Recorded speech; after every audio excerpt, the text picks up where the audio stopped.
کہ اے حرف تفسیر یہ تفسیر المفرد بالمفرد یا تفسیر الجملہ بالجملہ کے لیے آتا ہے. مفرد کی تفسیر یا پھر مفرد کی تفسیر ہے اور یا جملہ کی تفسیر جملہ سے کرتا ہے. دو ہی صورتیں ہیں اس کی. کہ کبھی ایسا نہیں ہوتا کہ تفسیر الجملہ بالمفرد یا تفسیر المفرد بالجملہ کے لیے آتا ہے. مفرد کی مفرد سے تفسیر یا جملے کی جملے سے تفسیر. اس کے بارے میں علماء نحو نے لکھا ہے کہ اے کا ماں باپ اپنے ماں قبل کے لیے، اے کا ماں باپ اپنے ماں قبل کے لیے یا تو بدل الکل ہوتا ہے یا عطف بیان ہے. سمجھا؟ یا بدل الکل ہوگا یا عطف بیان. اس سے یہ ظاہر ہوا کہ اے کے ماں قبل جو ہوگا اس کا اعراب تو بلا سالت ہوگا اور اے کے ماں باپ جو آئے گا اس کا اعراب بھی طبیعت ہوگا. اور جب بھی طبیعت ہوگا تو آپ کو بتانا پڑے گا کہ یہاں کون سا تابع واقع ہے. تو متعین ہے کہ یا تو بدل الکل ہوگا یا بیان ہوگا. آپ بتائیے آپ کیا یہ بننا آپ پڑھیے. ارے جو مسئلہ ہے درپیش ابھی ہم تھوڑے ہوا ہے اصول بتا دیا. اس کو کیا پڑھیں گے اہل مکہ کو، جس کو اردو میں اہل مکہ کہتے ہیں. اس لیے یہ تو ہے کیا ہے بدل ہے نا. ہاں اچھا اب ذرا سا آپ ایسا ہے تھوڑی سی آپ لوگ پھر ذہنت کیجیے ایک بحث اور دیکھیے. توابع منادع مفردہ، منادع مفرد کے توابع کی بحث دیکھ کے کیا سارے توابع کا حکم وہی ہے یا کچھ فرق دیکھ کے آئے گا تب کل ہو جائے گا. چلیے آج تو آپ یہاں پڑھ لیجیے اے اہل مکہ. چلیے کہتا رہا ہوں حل ہو جائے گا. حل کر کے آئیے گا. بتا جگہ بھی بتا دی کہ دیکھ کے آئیے گا. توابع منادع کی بحث دیکھ کے آئیے گا. منادع مفردہ کے توابع، منادع کبھی مضاف ہوتا ہے کبھی مفرد ہوتا ہے. یہاں مفرد ہے الناس. ہاں اس کے توابع کیا معنی کا یہاں کسی معنی کا کوئی مطلب نہیں. آپ کہنا چاہ رہے معنی کے طور سے جمع ہے. ہاں مارکا سے کیا ہوا ہے جی. مارکا نہ کرے تھوڑا سا وہ پوری بحث دیکھ کے آئیے. وقت ظاہر کیجیے کہ جو کچھ آپ کے ذہن میں شبہات درجانات ہوں گے وہ بتائیے گا. اور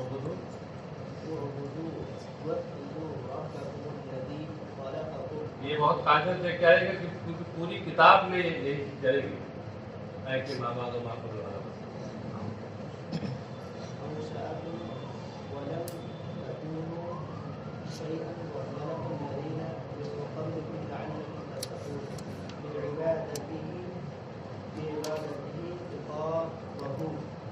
ولعل في الأصل للترجم وفي كلامه تعالى للتحقيق الذي تعالى خلق لكم الأرض فراشا حامل بساطا يفترش لا غاية لها في الصلابة أو الليونة فلا يمكن الاستقرار عليه. والسماء بناء سقفا فأنزل من السماء ماء فأخرج به من أنواع الثمرات رزقا لكم تأكلونه وتعرفونه به دوابكم فلا تجعلوا لله أندادا وشركاء في العبادة وأنتم تعلمون أنه الخالق ولا يخلقون ولا يكون إلها إلا من يخلق. بس ہاں حاضری بولیے بھائی. رابعہ خصوصی والے حضرات بولے 5 تاریخ ہے.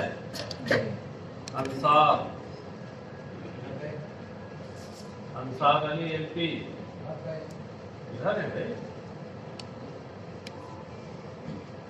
جواد احمد، احتشام علی، جان محمد، راغب کمال، ارسلان، غلام جیلانی، محمد اطہر، ابو طلحہ، عمر علی، عبد الصمد،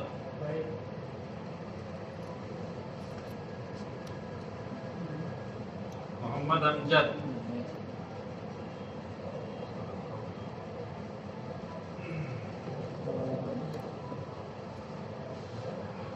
عبد المنیر عبید الرحمان ذیشان اظہار لبیک نوشاد لبیک نعمان عابد محمد قادری آثار رحمت علی ارشاد حقیق اللہ غفران مکرم لبیک فیض محمد فیضان عبید ہاشمی اسلام جمشید لبیک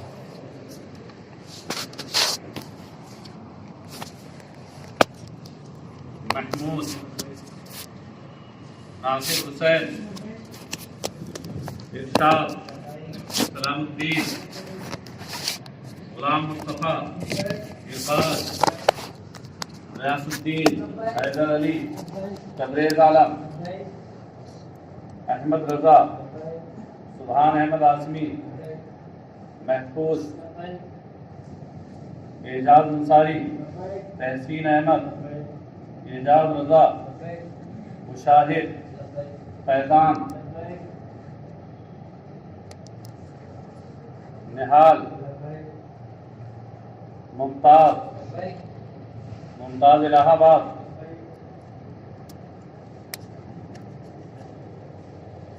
راشد کاشف نظام الدین پیغام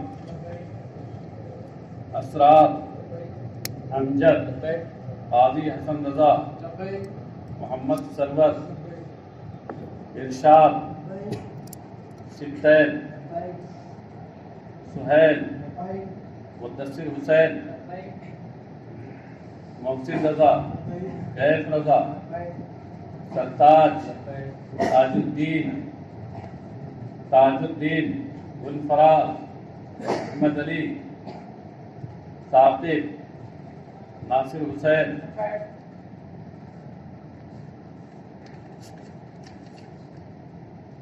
فیضان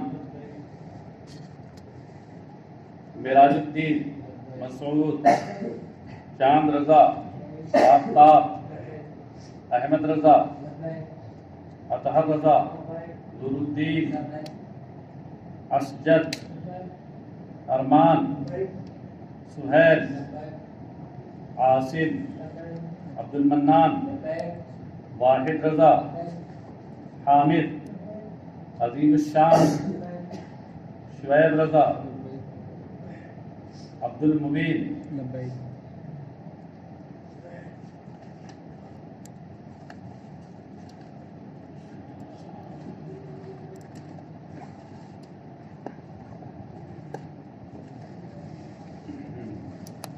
تو ایک یہ بحث کر لے کیا یہ خاجے سے ہاں منادہ مطلق کے طبابے دائرات کیا ہے تو مسئلہ حل ہو جائے گا چلیے صاحب اعوذ باللہ من الشیطان الرجیم بسم اللہ الرحمن الرحیم یا ایھا الناس اے اہل مکہ اعبدوا ربكم الذي خلقكم والذين من قبلكم لعلكم تتقون اے لوگوں اعبدوا ربكم اپنے رب کی اپنے پروردگار کی عبادت کرو جس نے تمہیں پیدا کیا ہے والذین من قبلکم جس نے تمہیں اور تم سے پہلے والوں کو پیدا کیا لعلکم تتقون تاکہ تم بچو یا اس امید پر کہ تم بچو چلیے صاحب دیکھیے ناس کی تفسیر میں کہہ رہے ہیں اے اہل مکہ سے یہ کہنا چاہتے ہیں کہ یہاں ناس سے مراد اہل مکہ ہیں. دراصل اس پر بظاہر ایک شبہ وارد ہوتا ہے، اور وہ یہ بعض لوگوں نے مدنی اور مکی صورتوں کی تاریخ میں یہ کہا ہے کہ مدنی صورتیں وہ ہیں کہ جن میں یا ایھا الذین آمنوا سے خطاب ہے، اور مکی صورتیں وہ ہیں جن میں یا ایھا الناس سے خطاب ہے۔ یہ صورت تو مدنی ہے، اور یہاں یا ایھا الناس آیا، تو اسی سے سمجھ میں آیا کہ وہ تاریخ کلی نہیں ہے۔ ہاں، البتہ اب آپ کے ذہن میں یہ بات آئی ہوگی کہ یہ جب مدنی سورہ ہے تو سرکار کی ہجرت کرنے کے بعد یہ نازل ہوئی، ہاں، تو یہاں پر اہل مکہ سے کیسے خطاب ہو گئے؟ جب نبی اکرم صلی اللہ علیہ وسلم پوری دنیا کے لیے نبی اور رسول بنا کر بھیجے گئے تو وہ چاہے جہاں رہیں، ہاں، ان کی دعوت تو عام ہوگی، اور حسب ضرورت خطاب کسی سے بھی ہو سکتا ہے۔ تو اللہ کا جو پیغام ان پر نازل ہوگا تو اس میں حسب ضرورت کسی سے بھی خطاب ہو سکتا ہے۔ لہذا آیت سورہ کے مدنی ہونے سے ہرگز یہ لازم نہیں آتا کہ اہل مکہ سے خطاب نہیں ہو سکتا، ہاں؟ یعنی اس سے اشارہ کیا مفسر نے اس بات کی طرف کہ الناس میں الف لام اہل خارجی کا ہے، الناس سے مراد اس کا خاص فرد ہے، وہ ہے اہل مکہ۔ اعبدوا ربکم، اپنے پروردگار کی تم عبادت کرو۔ اعبدوا کی تفسیر میں کہا انہوں نے وحدوا، یعنی عبادت کی تفسیر توحید سے کی۔ تو کیوں؟ اس لیے کہ توحید یہ عبادت کی روح ہے، ہاں؟ عبادت اللہ کی ہوتی ہے، صرف اللہ خدا واحد کی ہوتی ہے، تو توحید اس کی روح ہے۔ اس لیے اس روح عبادت کی طرف اشارہ کرتے ہوئے اور انہوں نے تفسیر کی، خاص طور سے چونکہ یہاں خطاب اہل مکہ سے ہے جو عام طور سے مشرک تھے، ایک خدا کے بجائے نہ معلوم کتنے خداؤں کو پوجتے تھے، کتنے بتوں کو اپنا معبود بنا رکھا تھا۔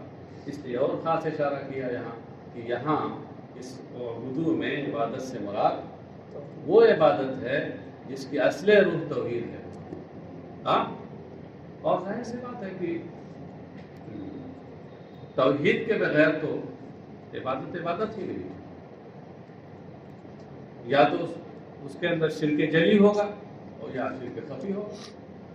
شرک جلی کی تو صورت وہی ہوتی ہے کہ آپ کی کوئی اللہ کو پوجے، اس کی عبادت کرے، کسی اور کو بھی پوجے، شرک جلی ہو جائے۔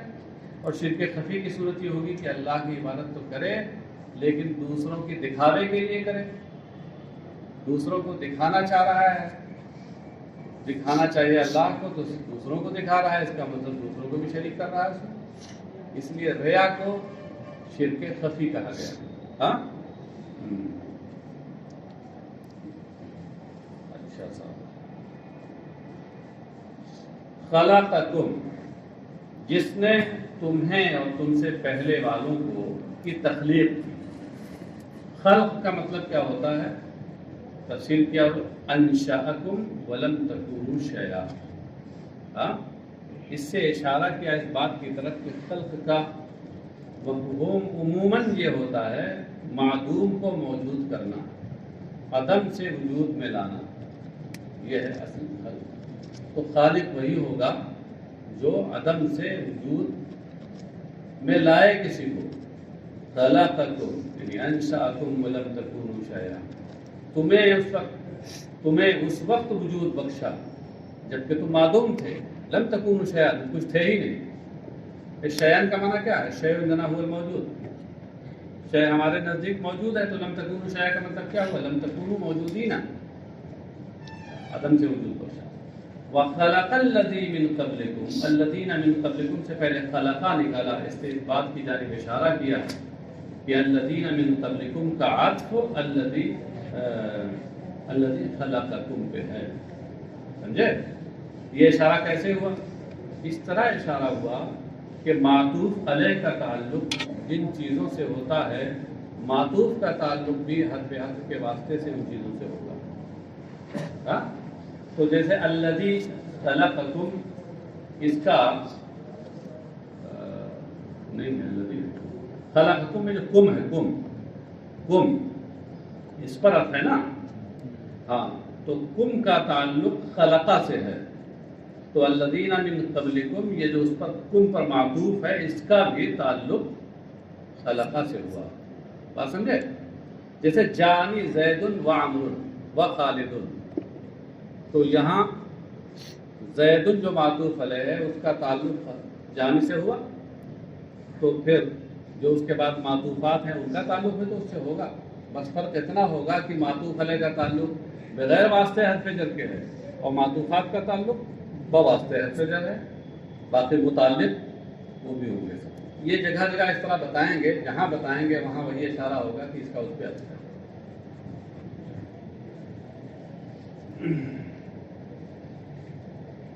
خلق الذین من قبلکم لعلکم تتقون بعبادتہ عقابہ. عقابہ یہ نکال کر یہ بتایا کہ تتقون یہ فعل متعدی ہے، اس کا مفعول بہ محذوف ہے، وہ ہے عقابہ، تاکہ تم اس کی سزا سے بچو. کیسے؟ بعبادت ہی، اس کی عبادت کر کے، کیونکہ تذکرہ عبادت ہی کا چل رہا ہے، عبادت ہی کا حکم اس پہ دیا جا رہا ہے، تو سیاق عبارت سے وہ چیز سمجھی جا رہی ہے کہ عبادت ہی، اور عقابہ نکال کر مفعول بہ محذوف کی طرف اشارہ کر دیا. مطلب یہ ہوا کہ تاکہ تم اس کی عبادت کے ذریعے اللہ کی سزا سے بچو. اب یہاں لعلکم میں جو لعل ہے اس کے بارے میں کہتے ہیں کہ وَلَعَلَّ فِي الْأَصْلِ لِلتَّرَجِّي وَفِي كَلَامِهِ تَعَالَى لِلتَّحْقِيقِ. یہ دراصل اس شبہے کا جواب ہے کہ لعل ترجی کے لیے ہوتا ہے، اور ترجی کا مطلب کیا ہوتا ہے؟ کسی چیز کے مستقبل میں ہونے کی امید ہو سکے، یقین نہیں ہوتا. تو اللہ تبارک و تعالیٰ کا علم تو جس طرح ماضی اور حال کے بعد چیزوں کے بارے میں یقینی ہے، ایسے ہی مستقبل کے بارے میں اس کا علم تحقیقی. کیوں؟ تو کلام الہی میں سے لعل ترجی کی کیا گنجائش ہے؟ اس کا جواب انہوں نے دیا کہ اصل میں تو یعنی اصل وضع کے لحاظ سے تو کلام عرب میں لعل ترجی کے لیے آتا ہے، صحیح ہے، لیکن وہ فی کلامہ تعالی للتحقیق، لیکن اللہ تعالیٰ کے کلام میں یہ تحقیق کے لیے آتا ہے، ترجی کے لیے نہیں آتا. لہذا اب وہ جواب وہ شبہہ جاتا تھا.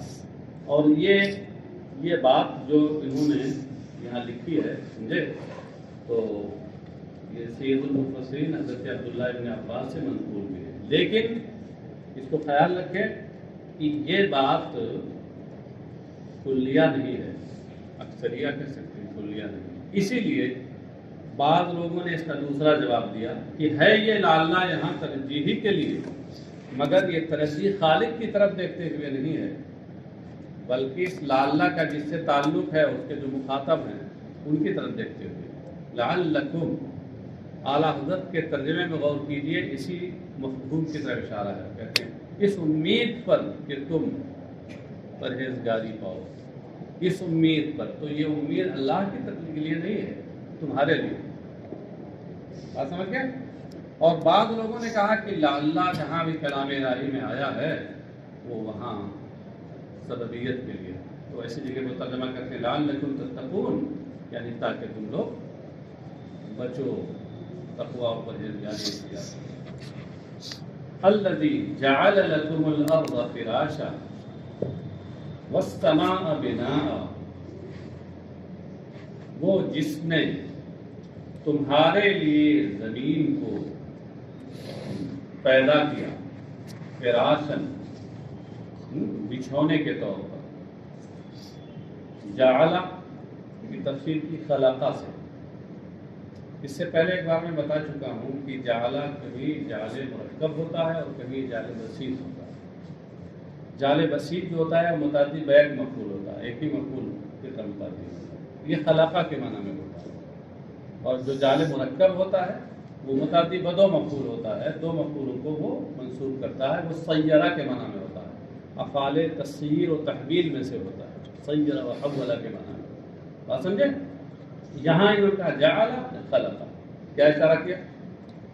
کہ یہ متعدی بیک مفعول ہے، جار بسیط ہے خلقہ کے معنی میں. جس نے تمہارے فائدے کے لیے زمین کو پیدا کیا. فراشن کہتے ہیں حالن، یہ حال ہے. معنی کیا ہے؟ بساطن یفترشو، بچھونے کے طور پر، جس کو بچھایا جائے، جس کو فرش بنایا جائے. تو حالن سے اعراب بتا دیا اور بساطن سے فراشن کا معنی بتا دیا اور یفترشو یہ صفت لا کر کے اس کی مزید وضاحت کر دی. یہ صفت موضحہ کاشفہ ہے بساطن کی. صفت کبھی کبھی موصوف کی صرف وضاحت کے لیے آتی ہے نا. لا غایت لہا فی الصلابتی اور اللجونتی، فراش بنایا یعنی تمہارے لیے بساط بنایا، معتدل، نہ تو انتہائی سخت نہ انتہائی نرم، نہ سختی کی انتہا کو پہنچا ہوا اور نہ نرمی کی انتہا کو پہنچا. کیونکہ اگر کوئی چیز، اگر زمین انتہائی سخت ہوتی یا انتہائی نرم ہوتی تو پھر اس پر آرام کرنا مشکل ہو جاتا ہے. اس لیے اللہ نے معتدل بنایا اس کو، فراش بنایا. لا غایت لہا فی الصلابتی او اللجونتی فلا یمکن الاستقرار علیہا، ان کے انتہائی سخت یا انتہائی نرم رکھا تو اس پر ٹھہرنا ممکن نہ ہو. والسماء بناء وانزل من السماء ماء فاخرج به من الثمرات رزقا لكم فلا تجعلوا لله اندادا وانتم تعلمون. اور اس نے آسمان کو پیدا کیا بناء سقفا. بنا کا معنی کیا ہوتا ہے؟ عمارت. کہہ رہے ہیں کہ اس سے مراد ہے چھت کے طور پر. عمارت کا ایک حصہ چھت بھی تو ہوتی ہے. تو یہاں بنا سے مراد کیا ہے؟ چھت ہے. وانزل من السماء ماء، اور اس نے آسمان سے پانی اتارا. یہاں آسمان سے جو پانی اتارا اس کے بارے میں کل کچھ تفصیل سے گفتگو ہو چکی ہے. فاخرج به من الثمرات، ثمرات سے پہلے انواع نکالا انہوں نے، اور انواع نکال کر کے یہ بتایا کہ یہاں جو من ہے یہ تبعیضیہ ہے. تو اس نے اس کے ذریعے، اس پانی کے ذریعے تمہارے رزق کے لیے، تمہاری خوراک کے لیے قسم قسم کے میوے نکالے، میوے پیدا کیے، قسم قسم کے پھل پیدا کیے. رزقا لکم، تمہاری خوراک کے لیے. تأکلونہ وتعلفونہ بہ دوابکم، جس کو تم خود کھاتے ہو اور اپنے چوپایوں کو، مویشیوں کو بھی تم چارے کے طور پہ دیتے ہو یا چارہ بنا کے کھلاتے ہو. علفہ یا علفوں کا معنی کیا ہوتا ہے؟ چارہ دینا اور چارہ کھلانا. یہاں صاحب یہ جو تاکلونہ وتعلفونہ یہ دوابکم، یہ تفسیر جو کی ہے انہوں نے، اس سے اس بات کی جانب اشارہ کیا کہ یہاں ثمرات اپنے اس معنی ظاہر پر نہیں ہے جس کا ترجمہ صرف پھل ہوتا ہے، بلکہ یہاں ثمرات سے مراد ہر قسم کی خوراک ہے. انسان کی خوراک ہو یا انسان کے مویشیوں کی خوراک ہو. تو ثمرات بہت معنی عام میں ہے، بات سمجھے؟ ورنہ عام طور سے تو لغت آپ دیکھیں گے تو اس میں ثمرہ پھل، اور اردو میں جب پھل بولیں گے آپ تو گھاس کو تو پھل نہیں کہیں گے، اس کو جانوروں کو کھلاتے ہیں. اس گیہوں کو بھی پھل نہیں کہتے ہیں، دھان اور چاول کو بھی پھل نہیں کہتے ہیں، حالانکہ ثمرات کے عموم میں وہ سب کا. تو یہ تاکلونہ وتعلفونہ بہ دوابکم، یہ جو جملہ بڑھایا ہے اس سے یہی اشارہ کیا کہ ثمرات اپنے اس معنی ظاہر پر نہیں ہے بلکہ معنی عام مراد ہے خوراک. فلا تجعلوا للہ اندادا وانتم تعلمون، تو تم جانتے ہوئے اللہ کے لیے شریک نہ بناؤ، اب پلہ نہ بناؤ۔ انداد یہ ند کی جمع ہے، الند المثل والنظیر، اور جمع انداد۔ انداد نہ بناؤ یعنی شرکاء فی العبادہ، عبادت میں شریک نہ بناؤ۔ وانتم تعلمون، جبکہ تم جانتے ہو۔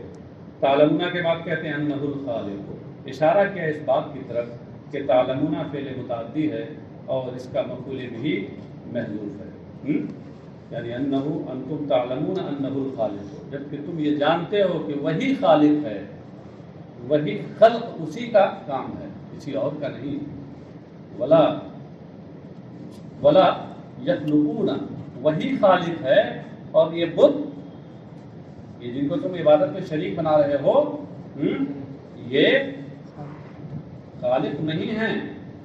ولا یکون الہا الا من یخلق، اور معبود تو وہی ہوگا جو پیدا کرتا ہو۔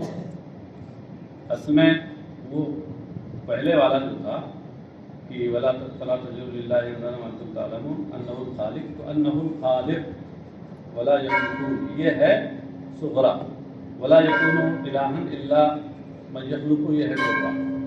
کبرا کو ظاہر کر دیا تاکہ دلیل قائم ہو جائے، ہاں کبرا پورا مل کے تب دلیل قائم ہوگی۔ وَإِن كُنتُمْ فِي رَيْبٍ مِّمَّا نَزَّلْنَا عَلَىٰ عَبْدِنَا فَأْتُوا بِسُورَةٍ مِّن مِّثْلِهِ وَادْعُوا شُهَدَاءَكُم مِّن دُونِ اللَّهِ إِن كُنتُمْ صَادِقِينَ، اور اگر تم ریب میں ہو، شک میں ہو، ریب کا معنی بتاتی ہے شک، مِّمَّا نَزَّلْنَا عَلَىٰ عَبْدِنَا، اس کے بارے میں اگر تم شک میں ہو جو ہم نے اپنے خاص بندے، اپنے مکرم بندے پر اتارا۔ عبدنا کی تفسیر میں کہتے ہیں محمدن، اور پھر کہتے ہیں من القرآنی انہ من عند اللہ، تین چیزیں انہوں نے رکھی ہیں، ان کا تعلق سمجھیے۔ محمدن کہہ کر کے یہ محمدن عبدنا کی تفسیر ہے، اس میں اس بات کی جانب اشارہ کیا کہ عبدنا میں جو یہ اضافت ہے یہ برائے عہد خارجی ہے۔ عبد تو اللہ کے بہت سے ہو سکتے ہیں، لیکن یہاں عبدنا سے مراد کا خاص بندہ یعنی محمد صلی اللہ تعالی وسلم۔ من القرآن من بیانیہ ہے، اور یہ مما نزلنا میں ما کا بیان ہے، تو مطلب کیا ہوا کہ اگر تمہیں شک ہو اس قرآن میں جو ہم نے اپنے خاص بندے محمد صلی اللہ علیہ وسلم پر اتارا، شک ہو کس بارے میں؟ انہ من عند اللہ، تو انہ من عند اللہ کا تعلق یہ ریب و شک سے ہے، یعنی اس بارے میں شک ہو کہ اللہ کی جانب سے ہے۔ اگر اس قرآن کے کلام الہی ہونے میں تمہیں شک ہو، فاتوا بسورۃ من مثلہ، تو اس کے جیسی کوئی ایک سورہ لے آؤ۔ مفسرین یہاں یہ بتاتے ہیں کہ سورۃ میں جو تنوین ہے یہ برائے تقلیل ہے، سورۃ قصیرہ، چھوٹی ہی سورہ لے آؤ، چھوٹی سی سورہ لے آؤ۔ من مثلہ، مثلہ میں ہا ضمیر کا مرجع کیا ہے؟ اے المنزلی، اشارہ کیا کہ ضمیر کا مرجع وہ منزل ہے۔ منزل کیا بلکہ کہیے کہ ما نزلنا ہے، ما نزلنا، تو جو ہم نے نازل کیا اس کے جیسی کوئی چھوٹی سورہ ہی لے آؤ۔ کہتے ہیں ومن للبیان، اور من یہاں بیان کے لیے ہے، بسورۃ من مثلہ، یعنی بسورۃ ہی مثلہ، جب یہ بیان کے لیے ہے تو مطلب کیا ہو جائے گا؟ من مثلہ کا بسورۃ صغیرۃ قصیرۃ ہی مثلہ، چھوٹی سی سورہ ہی لے آؤ جو اس کے جیسی ہو۔ اس کے جیسی ہو تو کس چیز میں؟ فی البلاغۃ وحسن النظم والاخبار عن الغیب، بلاغت میں اور حسن نظم و ترتیب میں اور غیبی خبریں دینے میں۔ یہ اصل میں یہ بتانا چاہ رہے ہیں کہ مثلی میں جو مثل ہے یہ کلمہ تشبیہ ہے۔ تشبیہ جہاں ہوتی ہے، تشبیہ کے چار ارکان ہوتے ہیں، مشبہ، مشبہ بھی، وجہ تشبیہ اور ادات تشبیہ۔ یہاں تو مشبہ، مشبہ بھی اور ادات تشبیہ موجود ہیں، وجہ تشبیہ غائب ہے۔ فی البلاغۃ وحسن النظم والاخبار عن الغیب نکال کر وجہ تشبیہ کو ظاہر کیا۔ آپ سمجھ گئے؟